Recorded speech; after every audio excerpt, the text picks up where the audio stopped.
दोस्तों नमस्कार। एक बार फिर से आपके अपने YouTube channel the Maurya FT classes में मैं आपका स्वागत करता हूं। फ्रेंड्स, इस वीडियो में हम जानने वाले हैं कि सेविंग्स के क्या पॉपुलर इन्वेस्टमेंट ऑप्शंस अवेलेबल हैं। ना केवल हम जानेंगे बल्कि उसे कंपेयर भी करेंगे और ये वीडियो आपकी मदद करेगी कि यदि आप अपने बचत को इन्वेस्टमेंट करना चाहते हैं लेकिन आपको ये डिसीजन लेने में हेल्प नहीं मिल पा रही है कि मैं किस इन्वेस्टमेंट ऑप्शन को चूज करूं, तो ये वीडियो आपके लिए काफ़ी मददगार होने वाली है। इन्वेस्टमेंट करने के लिए बहुत सारे ऑप्शंस अवेलेबल हैं, लेकिन उसमें से कुछ पॉपुलर इन्वेस्टमेंट स्कीम है जिसको कि हम इस वीडियो में कवर करेंगे। तो हमने 6 इन्वेस्टमेंट स्कीम को चूज़ किया है, जिसमें कि पहला है सेविंग बैंक अकाउंट, यानी कि हम में से हर एक लोगों का बैंक अकाउंट में जो खाता होता है वो सेविंग का ही होता है, उसमें हम डिपॉजिट करते रहते हैं समय समय पे। सेकेंड नंबर पे है फिक्स डिपॉजिट, यानी कि हमें कुछ समय के लिए यदि पैसे की ज़रूरत नहीं है तो हम उसको फिक्स कर देते हैं। और थर्ड नंबर पे है पब्लिक प्रोविडेंट फंड यानी कि पीपीएफ। और फोर्थ नंबर पे है नेशनल पेंशन स्कीम, यानी कि एक ऐसी स्कीम जो कि सेंट्रल गवर्नमेंट के द्वारा चलाई गई है। इसमें रिटायरमेंट के लिए यदि आप सेव करना चाहते हैं तो आप नेशनल पेंशन स्कीम को चूज कर सकते हैं।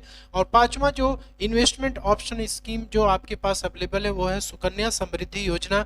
ये योजना सेंट्रल गवर्नमेंट ने बेटियों के भविष्य के लिए, उनके भविष्य निर्माण के लिए, पढ़ाई लिखाई के लिए योजना चलाई गई है।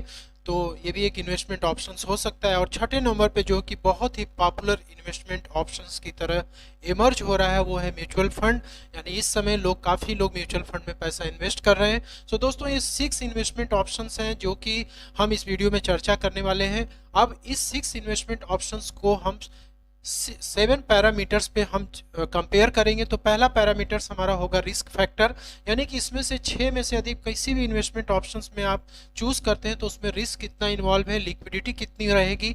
लिक्विडिटी मतलब कि आपको यदि पैसे की ज़रूरत यदि पड़ जाए तो कितनी जल्दी वो इसमें से कौन सा ऑप्शन आपको इजीली जो है पैसा अवेलेबल करा देगा। और थर्ड नंबर पे टैक्स बेनिफिट, यानी इनकम टैक्स में आपको इस इन्वेस्टमेंट स्कीम पे जो भी इनकम आपको अर्न होगा उस पर कितना टैक्स बेनिफिट आपको मिलेगा, और जो आप इस यहाँ अर्न करेंगे उस पर टैक्स कितना आपको पे करना होगा, रिटर्न कितने आएंगे, ये भी एक पैरामीटर हमारा होगा। और उसके बाद टाइम लिमिट, यानी कि आप कितने साल के लिए इसमें इन्वेस्ट करने वाले हैं उसको भी देखेंगे, तो आपको कितना बेनिफिट मिल सकता है। इसके बाद गोल, आपका लक्ष्य क्या है, क्योंकि इन्वेस्टमेंट को डिसाइड करने के लिए दोस्तों लक्ष्य का होना बहुत ही ज़रूरी है, तो हम लक्ष्य को भी इसमें कवर करेंगे। तो यहाँ पे अब हमारा जो फाइनल जो क्वेश्चन वो ये है कि हम इसमें से जब कंपेयर करेंगे तो हमारा जो क्वेश्चन है कि विच वन इज़ बेटर, यानी इनमें से कौन सा बेहतर है। मतलब SB, fix deposit, PPF, NPS, SSA, mutual fund, यानी कि इस 6 इन्वेस्टमेंट ऑप्शंस में कौन सा बेहतर है हम इस पैरामीटर पे जज करके पता लगाएंगे। सो दोस्तों, चलिए हम आगे बढ़ते हैं। तो फर्स्ट इन्वेस्टमेंट ऑप्शन है सेविंग बैंक अकाउंट। इसको हम यहाँ पे 5 पैरामीटर्स पे हम जज करने की कोशिश करेंगे। तो पहला जो पैरामीटर है वो है रिस्क फैक्टर, यानी कि सेविंग बैंक अकाउंट में रिस्क कितना इन्वॉल्व होता है। यदि आपका सेविंग में पैसा पड़ा हुआ है तो उसमें रिस्क बहुत ही कम होता है। आप सभी जानते हैं कि रिजर्व बैंक ऑफ इंडिया के द्वारा 5 लाख तक का जो डिपॉजिट है वो गारंटेड है गवर्नमेंट के द्वारा, इससे रिस्क बहुत कम होता है सेविंग में। लिक्विडिटी की बात कर ली जाए कि यदि आपको पैसे की जरूरत पड़ती है तो आप सेविंग अकाउंट से एनी टाइम आप पैसा विड्रॉ कर लेते हैं। इसके बाद टैक्सेशन की बात की जाए तो जो आप ब्याज कमाते हैं सेविंग अकाउंट के ऊपर वो इनकम फ्रॉम अदर सोर्सेस में टैक्सेबल होता है। लेकिन यदि आपने पोस्ट ऑफिस में यदि सेविंग अकाउंट खुलवा रखा है तो यदि आपका अकाउंट सिंगल अकाउंट है तो उसमें 3500 रुपये तक का ब्याज में आपको छूट मिल जाती है, और ज्वाइंट अकाउंट यदि है तो 7000 रुपये तक का छूट मिल जाता है। लेकिन यदि आप बैंक में यदि डिपॉजिट अकाउंट आपने खुलवा रखा है तो बैंक में आपको कोई भी एग्जेम्पशंस नहीं मिलता है, ठीक है। इसके बाद यदि आपको इंटरेस्ट इनकम हुआ है तो आप इंटरेस्ट इनकम में आपको टैक्स बेनिफिट भी मिलती है, यानी कि डिडक्शंस आपको मिलता है। इसके अलावा आपको डिडक्शन मिलता है, तो डिडक्शन आपको 10,000 रुपये तक का डिडक्शन भी मिलता है जो कि सेक्शन 80 टीटीए में आप क्लेम कर सकते हैं। इसके बाद रिटर्न की बात की जाए तो रिटर्न देखिए डिपेंड करता है कि आपका अकाउंट किस में है। तो यदि आपका अकाउंट बैंक में है तो आपको 3% का रिटर्न मिलता है सालाना, पोस्ट ऑफिस में है तो 4% का मिलता है, एनबीएफसी यानी कि नॉन बैंकिंग फाइनेंस कॉर्पोरेशन में यदि आपका सेविंग अकाउंट है तो 4 से 5% तक का ब्याज मिलता है, जो कि बहुत ही लो होता है, क्योंकि आप जानते हैं कि इन्फ्लेशन हर साल 7% के रफ्तार से बढ़ता है, 7% के आसपास इन्फ्लेशन यानी कि महंगाई दर। तो उस हिसाब से रिटर्न की यदि बात की जाए तो इन्फ्लेशन ज़्यादा होता है। तो बेसिकली जो सेविंग अकाउंट है ये इन्फ्लेशन को बीट नहीं कर पाता है, क्योंकि यहाँ पे जो रिटर्न होता है बहुत ही लो होता है। फिक्स्ड डिपॉजिट यानी कि एफडी वाला जो इन्वेस्टमेंट ऑप्शन है उसको भी हम इस पैरामीटर पे जज करेंगे। तो पहला रिस्क फैक्टर, तो फिक्स्ड डिपॉजिट में भी रिस्क फैक्टर बहुत ही कम होता है, यानी कि आप एक सर्टेन पीरियड के लिए आप फिक्स्ड डिपॉजिट कराते हैं, आपका पैसा उसमें सुरक्षित रहता है, क्योंकि गवर्नमेंट जो है उस डिपॉजिट के ऊपर गारंटी देती है, इसलिए सुरक्षित रहता है। सेकेंड है पैरामीटर की क्या लिक्विडिटी इसमें बहुत ही हाई होती है, यानी कि आपको जब भी पैसे की जरूरत पड़ती है तो आप अपनी एफडी तोड़वा करके भी अपना काम कर लेते हैं।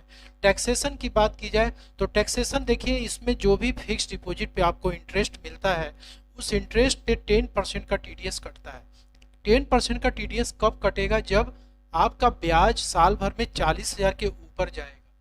सीनियर सिटीजन यदि है तो उसका ब्याज यानी फिक्स डिपॉजिट पे यदि 50,000 के ऊपर यदि ब्याज सीनियर सिटीजन को मिलता है तो उसको 10% के हिसाब से टीडीएस कट जाता है, वो टीडीएस जमा हो जाता है। ये टैक्सेशन जो है चार्ज किया जाता है इंटरेस्ट के ऊपर। और फिक्स डिपॉजिट का जो इंटरेस्ट आपको मिलता है वो टैक्सेबल होता है इनकम फ्रॉम अदर सोर्सेज में। हाँ, यानी कि आपको फिक्स डिपॉजिट का interest income from other sources में दिखानी पड़ेगी। यदि आपको ये टीडीएस पे डिडक्शन, टीडीएस को यदि आप क्लेम करना चाहते हैं तो आपको फिक्स डिपॉजिट का इंटरेस्ट दिखाना पड़ेगा। इसके बाद टैक्स बेनिफिट की बात की जाए तो यदि आप फिक्स डिपॉजिट 5 साल के लिए कराते हैं, यानी लॉक इन पीरियड उसका 5 साल तक का होता है, तो आपको 80C में 1.5 लाख रुपए तक का डिडक्शन मिल जाता है, यानी कि आपके जो प्रिंसिपल अमाउंट है, जो अमाउंट आप एफडी कराते हैं उस पर आपको 1.5 लाख तक का 80C में डिडक्शन मिल जाता है। रिटर्न की बात की जाए तो रिटर्न फिक्स डिपॉजिट में 6% से लेकर 7.5% तक का रिटर्न होता है, जो कि लो ही होता है, क्योंकि टीडीएस के बाद ये रिटर्न जो है 6.75% का हो जाता है। अगेन इन्फ्लेशन के बराबर लगभग जो एफडी का रिटर्न आपको मिलता है वो आपके इन्फ्लेशन के बराबर होता है, यानी कि एफडी में जो पैसा आप डाल रहे हैं जो इंटरेस्ट अर्न करने के लिए, तो उस इंटरेस्ट का कोई मतलब नहीं है, क्योंकि वो महंगाई के हिसाब से ही लगभग बराबर होता है। पब्लिक प्रोविडेंट फंड यानी कि पीपीएफ एक बहुत ही पॉपुलर इन्वेस्टमेंट ऑप्शंस हैं। इसमें रिस्क फैक्टर की बात की जाए तो रिस्क बहुत ही कम होता है, क्योंकि ये भी सेंट्रल गवर्नमेंट का ही फंड होता है और इसमें भी गारंटेड होता है, जो भी पैसा जमा किया जाता है वो मिलता है। और लिक्विडिटी की बात की जाए तो लिक्विडिटी इसमें बहुत ही कम होती है, क्योंकि इसमें जो भी पैसा इन्वेस्ट किया जाता है उसका लॉक इन पीरियड ही 15 साल के लिए होता है, विच मीन्स कि यदि आप 15 साल तक का टारगेट लेके चल रहे हैं तो आप पीपीएफ में पैसा अपना इन्वेस्ट कर सकते हैं, अदरवाइज मत करिए। तो लेकिन अब क्या है कि यदि आपको पैसे की जरूरत पड़ जाता है तो इमरजेंसी केसेस में आप पार्शियल विड्रॉ कर सकते हैं पीपीएफ से, और आप इसको क्लोज भी करा सकते हैं। लेकिन इसके लिए कुछ रूल्स है जो आपको फॉलो करने पड़ेंगे। तो वो रूल्स क्या हैं जो कि आपको फॉलो करनी है? तो सबसे पहले तो हम पार्शियल विड्रॉल के रूल्स देख लेते हैं कि क्या रूल्स आपको फॉलो करने हैं। तो पार्शियल विड्रॉल में हम देखते हैं कि आप अकाउंट ओपनिंग से 5 साल के बाद जो है पार्शियल विड्रॉ कर सकते हैं। यहाँ पे आप एग्जांपल भी देख सकते हैं, यहाँ पे मैंने दिया हुआ। और कितना विड्रॉ कर सकते हैं? तो जो बैलेंस आपका पीपीएफ में पड़ा हुआ है उसका तकरीबन 50% ही आप विड्रॉ कर पाएंगे, उससे ज़्यादा आप नहीं कर पाएंगे। इसके बाद प्री मैच्योर क्लोजर हम देख लेते हैं कि किस सिचुएशन में आप इसको प्री मैच्योर क्लोज करा सकते हैं। तो इसमें कई सारे केसेस दिए हुए हैं जिसमें कि आप प्री मैच्योर क्लोज करा सकते हैं। तो प्री मैच्योर क्लोज कराने के लिए भी आपको 5 साल के बाद ही आप इसको क्लोज करा सकते हैं। अब इसमें है कि आपको लाइफ थ्रेटनिंग कोई डिजीज हो गई हो, या बच्चों के हायर एजुकेशन के लिए पैसे की जरूरत है, या आप नॉन रेजिडेंट इंडिविजुअल बन चुके हैं, एनआरआई बन चुके हैं, तो यदि आप इन केसेस में फॉल करते हैं तो आप इसको प्री मैच्योर क्लोज भी करा सकते हैं। लेकिन आपको 1% का जो है पेनल इंटरेस्ट लगता है, जो कि आपके रेट ऑफ इंटरेस्ट से ही एडजस्ट हो जाता है। अब हम आगे बढ़ते हैं कि इसमें टैक्स बेनिफिट वगैरह क्या होती है। तो पहला तो देखते हैं कि टैक्सेशन, यानी कि जो पीपीएफ पे आपको इंटरेस्ट मिलता है उस पर कोई भी टैक्स आपको नहीं देना होता है, और मैच्योरिटी के टाइम पे जो आपको प्रिंसिपल अमाउंट मिलती है उस पर भी कोई टैक्स नहीं लगता है। अब टैक्स बेनिफिट यानी डिडक्शंस आपको कितना मिलता है, तो पीपीएफ में जो भी आप इन्वेस्टमेंट करते हैं उस पर आपको मैक्सिमम 1.5 लाख तक का डिडक्शन 80C में मिल जाता है। रिटर्न की बात की जाए तो रिटर्न बहुत ही कम होता है, यानी कि 7.1% एक लो रिटर्न है। अभी जब मैं वीडियो शूट कर रहा हूं तो इस समय 7.1% का रिटर्न पीपीएफ पे है, ये बढ़ता और घटता रहता है। तो अभी के रिटर्न के हिसाब से देखा जाए तो इन्फ्लेशन यदि 7% है तो पीपीएफ का जो रिटर्न है वो ज़्यादा है, यानी कि एक बेहतर ऑप्शन है। यदि हम फिक्स डिपॉजिट और सेविंग बैंक के अकाउंट से यदि कंपेरिजन करें तो पीपीएफ के एक बेहतर ऑप्शन माना गया है। नेशनल पेंशन स्कीम एनपीएस एक बेहतर ही इन्वेस्टमेंट ऑप्शन है, जो कि दो तरीके का होता है। एक टायर 1 अकाउंट होता है और दूसरा होता है tyre 2 account. Tyre 1 account basically एक रिटायरमेंट स्कीम होती है, यानी कि जो इंडिविजुअल इसमें पैसा इन्वेस्ट करना चाहते हैं वो अपने रिटायरमेंट के लिए ही करते हैं, तो एक तरीके से इसको हम रिटायरमेंट अकाउंट बोल सकते हैं। और दूसरा होता है टायर 2 अकाउंट। टायर 2 अकाउंट ऐसे लोगों के द्वारा खोला जाता है जो कि जिनके पास की टायर 1 अकाउंट ऑलरेडी है, और ये जो है म्यूचुअल फंड के जैसा ही होता है, इसमें कोई लॉक इन पीरियड नहीं होता है, और ये इसमें इंडिविजुअल्स जो पर्सन है वो कभी भी पैसा वॉलंटरीली डाल सकता है, कभी भी निकाल सकता है। तो टायर 2 अकाउंट एक जस्ट लाइक एक सेविंग अकाउंट या फिक्स डिपॉजिट या फिर ऐसा कर लीजिए म्यूचुअल फंड की तरह ही ये काम करता है। अब हम यहाँ पे जो डिस्कस कर रहे हैं वो हम डिस्कस कर रहे हैं टायर 1 अकाउंट। तो टायर 1 अकाउंट में जो है रिस्क फैक्टर मॉडरेट होता है, क्योंकि एनपीएस में जो पैसा इन्वेस्टमेंट आप करते हैं उसमें से कुछ पोर्शन इक्विटी में चला जाता है, जिसके वजह से कि रिस्क भी थोड़ा सा ज़्यादा हो जाता है। लिक्विडिटी की बात की जाए तो इसमें लिक्विडिटी बहुत ही कम होती है, क्योंकि इसमें जो इन्वेस्टमेंट किया जाता है पैसा वो रिटायरमेंट तक के लिए पैसा लॉक हो जाता है। लेकिन आप पार्शियली विड्रॉ भी कर सकते हैं, और पार्शियल विड्रॉ आप इंटायर एनपीएस यानी 60 साल के लिए यदि आप नेशनल पेंशन स्कीम में पैसा डाल लें तो आप 3 बार ही केवल इसमें से पार्शियली विड्रॉ कर सकते हैं, उससे ज़्यादा आप नहीं कर सकते हैं। टैक्सेशन की बात की जाए तो रिटायरमेंट के टाइम पे जो पैसा आपको मिलता है उसका 60% टैक्स फ्री होता है, और बाकी जो 40% होता है वो एन्यूटी परचेस के लिए आपका उसमें पड़ा रहता है, एन्यूटी परचेस के लिए, जिसपे कि आपको मंथली पेंशन मिलता रहता है जब तक कि आप जिंदा रहते हैं। तो वो मंथली पेंशन जो है आपका टैक्सेबल होता है सैलरी हेड में। और इसके बाद बात की जाए टैक्सेशन बेनिफिट की, तो टैक्सेशन बेनिफिट इसमें अंडर सेक्शन 80CCD1 80CCD2 में 1.5 लाख तक का डिडक्शन मिल जाता है। इसके अलावा 50,000 का डिडक्शन और एक्स्ट्रा आपको 80CCD1B में आपको मिल जाता है। रिटर्न की बात की जाए तो रिटर्न आपको 9% से लेकर 12% तक का रिटर्न इसमें मिलता है, जो कि काफ़ी ज़्यादा है रिटर्न, और इन्फ्लेशन से ही ये काफ़ी बेहतर रिटर्न इसमें आपको एनपीएस में मिल जाता है। सुकन्या समृद्धि योजना जो कि बेटियों के लिए काफ़ी वरदान साबित हो रहा है, क्योंकि सेंट्रल गवर्नमेंट की योजना चलाई गई है। तो इसमें यदि बात की जाए यदि आप इन्वेस्टमेंट करते हैं सुकन्या समृद्धि योजना में, तो रिस्क की बात की जाए तो इसमें रिस्क बहुत ही कम होता है, क्योंकि सेंट्रल गवर्नमेंट की ये स्कीम है, इसलिए बहुत ही कम इसमें। इसके बाद लिक्विडिटी की बात की जाए तो लिक्विडिटी इसमें भी बहुत कम होती है, क्योंकि इसकी मैच्योरिटी ही 21 साल के लिए होती है। लेकिन यदि आप 18 साल के ऊपर यदि आपकी बिटिया का एज हो जाता है तो बिटिया की पढ़ाई के लिए आप जो है पार्शियल इसमें से पैसा विड्रॉ कर सकते हैं। टैक्सेशन की बात की जाए तो इसमें जो भी आपका इंटरेस्ट हो, प्रिंसिपल अमाउंट है जो आपको मिलता है वो सब फुली एग्जेम्प्ट होता है, उस पर कोई भी टैक्स नहीं देना होता है। टैक्स बेनिफिट की बात की जाए तो अंडर सेक्शन 80C में आपको मैक्सिमम 1.5 लाख तक का आपको डिडक्शन इसमें मिल जाता है। जो प्रिंसिपल अमाउंट आप जमा करते हैं सुकन्या समृद्धि योजना में उसमें आपको लगभग 1.5 लाख तक का डिडक्शन आपको मिल जाता है। रिटर्न की बात की जाए तो रिटर्न आपको इसमें 7.6% से लेकर 9% तक का रिटर्न आपको मिलता है, जो कि काफ़ी ज़्यादा होता है इन्फ्लेशन से, क्योंकि इन्फ्लेशन को बीट करने के लिए ये रिटर्न काफ़ी ज़्यादा है। लास्ट इन्वेस्टमेंट ऑप्शन है सेविंग का, वो है म्यूचुअल फंड। तो म्यूचुअल फंड में जो रिस्क फैक्टर होता है वो डिपेंड करता है एसेट क्लासेस के ऊपर। अब ये एसेट क्लासेस क्या होते हैं, एसेट क्लासेस के लिए हम नीचे आते हैं और यहाँ पे हम देखते हैं ये डिपेंड करता है कि आप कौन से फंड को चूज करते हैं, उस पर रिस्क डिपेंड करता है। यदि आप लार्ज कैप फंड को चूज करते हैं तो उसमें रिस्क जो है मॉडरेट होता है। मिड कैप फंड को चूज करते हैं तो रिस्क हाई होती है। स्मॉल कैप को चूज करते हैं तो रिस्क बहुत ही ज़्यादा हाई होता है। डेब्ट फंड को चूज करते हैं तो उसमें रिस्क कम होता है, क्योंकि डेब्ट fund is just like a fixed deposit या फिर सेविंग अकाउंट। इसके बाद रिस्क की हमने बात कर ली, अब हम आगे बढ़ते हैं। यहाँ पे लिक्विडिटी की बात की जाए तो लिक्विडिटी यानी कि जब आपको पैसे की जरूरत पड़ती है तो आप म्यूचुअल फंड से कभी भी इसमें निकाल सकते हैं पैसा, और इसमें लिक्विडिटी हाई होती है। टैक्सेशन देखिए दो तरीके से इसमें चार्ज किया जाता है। पहला होता है कि डिविडेंड से इनकम आपको यदि हो रही है तो उस पर टीडीएस कटता है, और दूसरा होता है लॉन्ग टर्म कैपिटल गेन और शॉर्ट टर्म कैपिटल गेन। तो दो तरीके से इस पर टैक्स चार्ज किया जाता है। किस तरीके से चार्ज किया जाता है, तो सबसे पहले तो डिविडेंड इनकम को हम देख लेते हैं कि डिविडेंड इनकम में किस तरीके से टैक्स चार्ज किया जाता है। तो यहाँ पे यदि आपका डिविडेंड साल भर में यानी कि एक ईयर में आपको म्यूचुअल फंड यूनिट्स पे जो भी आप डिविडेंड अर्न करते हैं 5,000 से ज़्यादा यदि डिविडेंड आपको मिल रहा है तो उस पर टीडीएस 10% के हिसाब से म्यूचुअल फंड एएमसी काट लेगी और आपको जमा करा देगी आपके पैन नंबर पे। लेकिन ये जो डिविडेंड जो कट रहा है ये बेसिकली जो लोग डिविडेंड ऑप्शंस चूज करते हैं म्यूचुअल फंड की कैटेगरी में उन्हीं के ऊपर अप्लाई होता है। लॉन्ग टर्म कैपिटल गेन यानी कि आप जो है यदि म्यूचुअल फंड यूनिट्स को बेचते हैं तो उस पर जो लॉन्ग टर्म कैपिटल गेन आपका आता है, यानी साल भर बाद यदि उसको सेल करते हैं तो 1 लाख के ऊपर यदि आपका गेन हुआ है तो आपका 10% के हिसाब से लॉन्ग टर्म कैपिटल गेन आपको पे करना पड़ता है।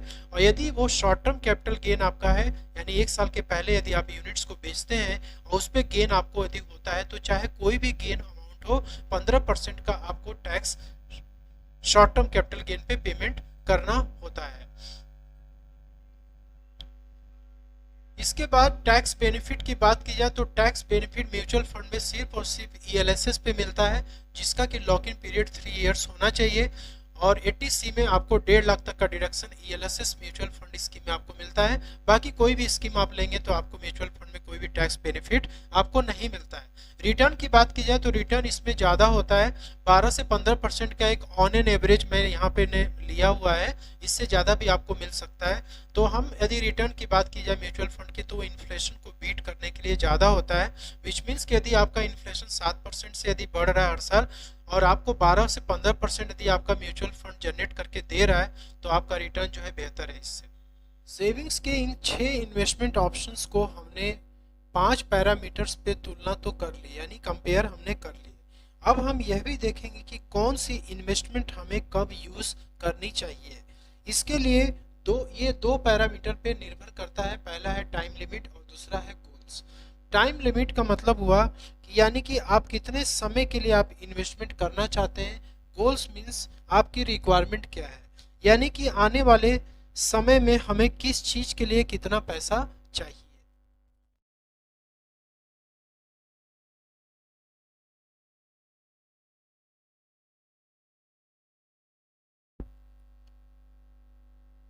इसके लिए यहाँ पर इन 6 इन्वेस्टमेंट ऑप्शंस का एक कंपैरिजन चार्ट हमने बनाया हुआ है।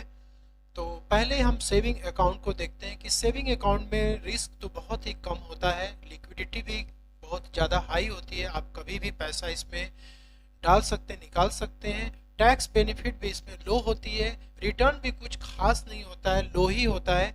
इसलिए सेविंग अकाउंट का यूज़ आपको तभी करना चाहिए जब आपका समय 6 महीने के अंदर के बहुत ही शॉर्ट टर्म गोल्स जैसे कि स्कूल का फीस जमा करना, इलेक्ट्रिसिटी का बिल पेमेंट करना, रेंट पेमेंट करना या घर के खर्चों के लिए हो, तभी आप सेविंग अकाउंट का यूज़ कर सकते हैं। फिक्स्ड डिपॉजिट की बात की जाए तो इसमें भी रिस्क कम होता है, लिक्विडिटी हाई होती है, आप जब चाहे तब इसमें पैसा डाल सकते हैं, निकाल भी सकते हैं, और टैक्स बेनिफिट भी इसमें कम मिलती है और रिटर्न भी कुछ खास नहीं होता है। इसलिए फिक्स्ड डिपॉजिट का इस्तेमाल यूज़ आपको तब करना चाहिए जब आपका 6 महीने से 2 साल तक के लिए बहुत ही शॉर्ट टर्म्स के आपके गोल हों, तब आप यूज़ कर सकते हैं। शॉर्ट टर्म के गोल जैसे कि कार खरीदना हो, हॉलीडे के लिए जाना हो, कोई गैजेट्स खरीदना हो या शादी विवाह के लिए आप पैसा इकट्ठा कर रहे हैं तो आप फिक्स्ड डिपॉजिट को चूज़ कर सकते हैं। पीपीएफ की बात की जाए तो इसमें रिस्क बहुत ही कम होता है और लिक्विडिटी भी कम होती है, और टैक्स बेनिफिट इसमें ज़्यादा होता है, रिटर्न इसमें भी कुछ खास नहीं होता यानी लो होता है। इसलिए पीपीएफ का यूज़ आपको तभी करना चाहिए जब आपका 15 साल का टाइम लिमिट हो और लॉन्ग टर्म का आपका नज़रिया हो, तो आप पीपीएफ का यूज कर सकते हैं। लॉन्ग टर्म जैसे कि आपको शादी करनी है किसी की, या फिर बच्चों का हायर एजुकेशन आपको कराना है, या आप रिटायरमेंट के लिए पैसा इकट्ठा कर रहे हैं, या मेडिकल ट्रीटमेंट आप कराने के लिए आप सोच रहे हैं, तो आप पीपीएफ का यूज कर सकते हैं। एनपीएस में रिस्क फैक्टर मॉडरेट होता है क्योंकि यहाँ पे इक्विटी इन्वॉल्व होता है और इसमें लिक्विडिटी भी कम होती है, टैक्स बेनिफिट इसमें ज़्यादा होती है और रिटर्न भी इसमें ज्यादा होता है। इसलिए आप एनपीएस का यूज तभी कर सकते हैं जब आप रिटायरमेंट तक के लिए पैसा इकट्ठा कर रहे हैं और आपका गोल बहुत ही ज्यादा लंबे समय का हो, और टैक्स बेनिफिट की बात किया तो टैक्स में ज्यादा यानी कि इसमें एग्जांपल रिटर्न की बात करें तो रिटर्न आपको अच्छा खासा मिल जाता है। इसलिए आपको सुकन्या समृद्धि योजना का इस्तेमाल तब करना चाहिए जब आपका नजरिया 21 साल का हो, यानी बहुत ही लॉन्ग टर्म का यदि आपका व्यू हो, नजरिया हो, तो आप एसएसए में इन्वेस्टमेंट कर सकते हैं। जैसे कि चाइल्ड के एजुकेशन के लिए या मैरिज के लिए आप पैसा इकट्ठा करना चाहते हैं, गर्ल चाइल्ड के लिए, तो आप एसएसए को चूज कर सकते हैं। म्यूचुअल फंड की बात की जाए तो ये डिपेंड करता है एसेट्स क्लास के ऊपर, यानी कि आप कौन सा फंड ले रहे हैं, large cap, mid cap, small cap. और लिक्विडिटी की बात की जाए तो इसमें लिक्विडिटी ज़्यादा होती है, टैक्स बेनिफिट इसमें बहुत ही कम होता है और रिटर्न बहुत ही ज़्यादा होता है। तो इसलिए म्यूचुअल फंड का यूज़ तब आप करें जब आपका टाइम लिमिट 2 साल से लेकर 5 साल या उससे ज़्यादा को हो, तो आप म्यूचुअल फंड को चूज़ कर सकते हैं। और इसमें जो गोल होने चाहिए आपके लॉन्ग टर्म, मिड टर्म से लेकर लॉन्ग टर्म तक के गोल होने चाहिए। जैसे कि आपको हाउस खरीदना है, कार खरीदनी है, या शादी विवाह करनी है, या मेडिकल के लिए आप पैसा इकट्ठा करना चाहते हैं, तो आप म्यूचुअल फंड को चूज कर सकते हैं। सो दोस्तों, यहाँ पे इस कंपैरिजन टेबल से आपको देखने से क्या लगता है कि रिटर्न किस में सबसे ज़्यादा है, तो रिटर्न सबसे ज़्यादा म्यूचुअल फंड में होता है, लेकिन इसमें रिस्क भी ज़्यादा है। इसलिए आप ये देख सकते हैं कि आप किस में इसमें फॉल कर सकते हैं, कर रहे हैं, उसके अनुसार आप इन्वेस्टमेंट को चूज करें। Thank you so much for watching this video. और कोई भी यदि आपको कमेंट करना है तो आप कमेंट बॉक्स में ज़रूर कर सकते हैं। Thank you so much for